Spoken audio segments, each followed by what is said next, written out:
The closer carousel goes round, and we're only 1 week into the season. Let's discuss on Fantasy Baseball Today Express.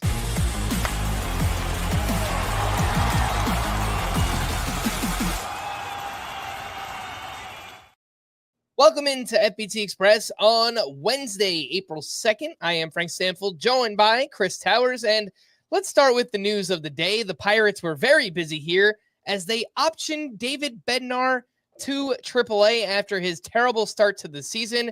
Chris, I will give you the impossible task of answering who's up next between Colin Holderman, Dennis Santana, and lefty Caleb Ferguson. Well, Colin Holderman has to stay in the 8th inning because he is the best example of nominative determinism in Major League Baseball. That's when your name matches what you do in life. So obviously he has to stay in the 8th inning. Look, I don't know. I have no idea. They don't have any good pitchers besides Paul Skeens maybe. But in the bullpen, besides David Bednar, if he gets right, there just isn't very much upside in this bullpen. It doesn't look like a particularly good team. And so this is one where I frankly just don't think the juice is worth the squeeze for most fantasy players. I think if you're in a 15-team league and you're absolutely desperate, maybe throw a look at Dennis Santana, who did have a very strong run when he got to the Pirates last season. It's basically the only time he's been good in the majors before that. So, but the fact of the matter is they don't really have anybody like Justin Lawrence has some closing experience, but he was also in Colorado. So we have no idea how much his 5 ERA actually matters. In a 12-team league, I would rather not even bother. I'm going to let Derek Shelton tell me who the closer is here before I really start speculating on it. As for David Bednar, are you looking to hold him in deeper category leagues? It's really tough with how many injuries there are. Like if you're in a 15-team NFBC league where you don't have IL spots, it's going to be really hard because one of the leagues that I'm in, I've already got 3 or 4 guys on the IL. So I'm really already down to 2 or 3 bench spots that are actually usable. I don't know if I could actually stash David Bednar, but if you're asking me today who I think will lead the Pirates in saves the rest of the way, I would still pick David Bednar over anyone else. I would probably pick the field over David Bednar, but I don't think they have any good options.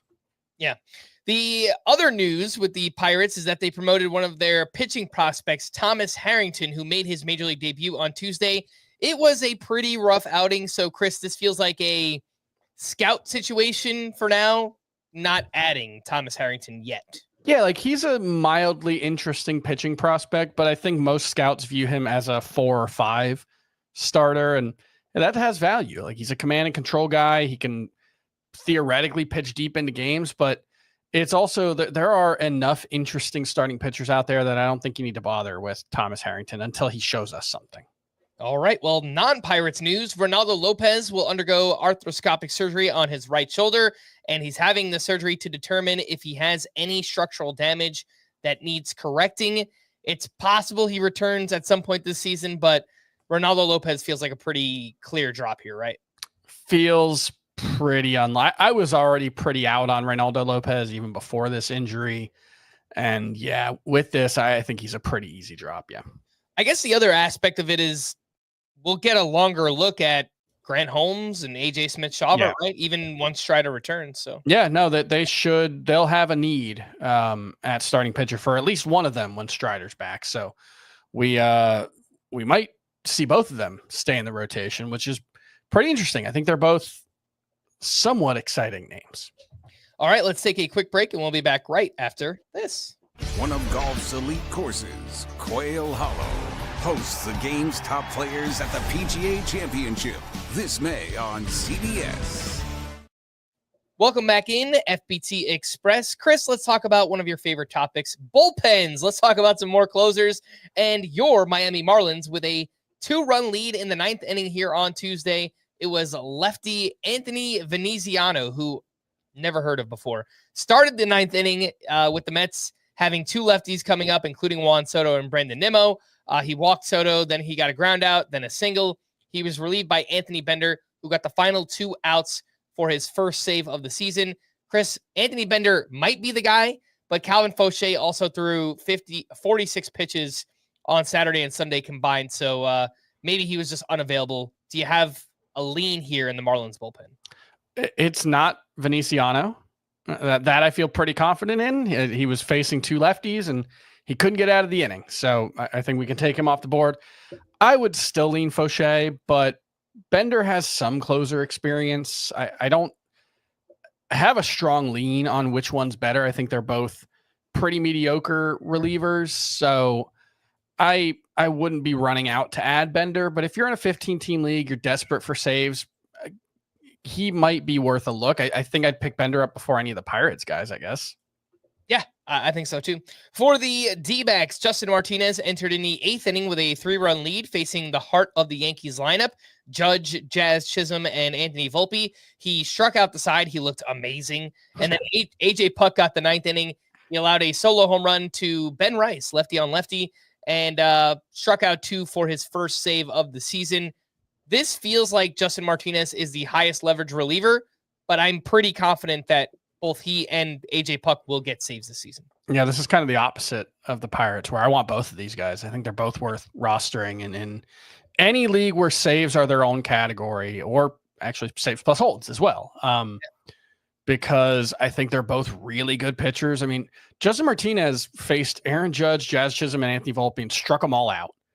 And then Puk came on in the 9th, faced, I think, 3 straight lefties to open the inning, gave up 1 home run, closed it out.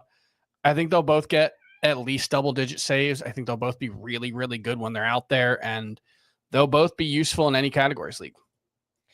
And then the Tigers, Bo Brisky entered with 2 outs in the 6th inning, runner on first, and there was a 3-run lead. He got Cal Raleigh to pop out.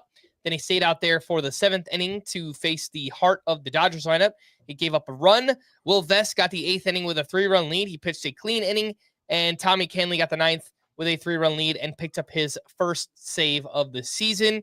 And this was their first traditional save since Bo Brisky got blown up by the Dodgers last Friday. So I'm kind of leaning Tommy Canley for now, Chris, although I can't say for certain. Yeah, if you're forcing me to pick, and like honestly kind of rude, don't force people to do things. But if you're forcing me, Tommy Canley would be the name I would say is most likely to get the next save. Would you take Canley over any of the Marlins, Reds, Pirates? Yes, on all of them, except maybe the Reds, just because I feel a little more confident that Emilio Pagan is the guy in Cincinnati for now. I just also don't really have any faith that he's going to remain the guy, because I just don't have a lot of faith in him being good. Yeah. All right. Well, there were some great pitching performances. We spoke about Nathan Eovaldi and Shane Baz in great length on our full-length podcast, but do just want to quickly wrap up with Casey Mize, who was awesome at the Mariners. 5 2/3 shutout innings with 6 strikeouts. He had 15 whiffs on 82 pitches, only 54% rostered on CBS. Chris, what did you see from Casey Mize, and how much of it is a priority to add him after the start? I think he's definitely worth adding.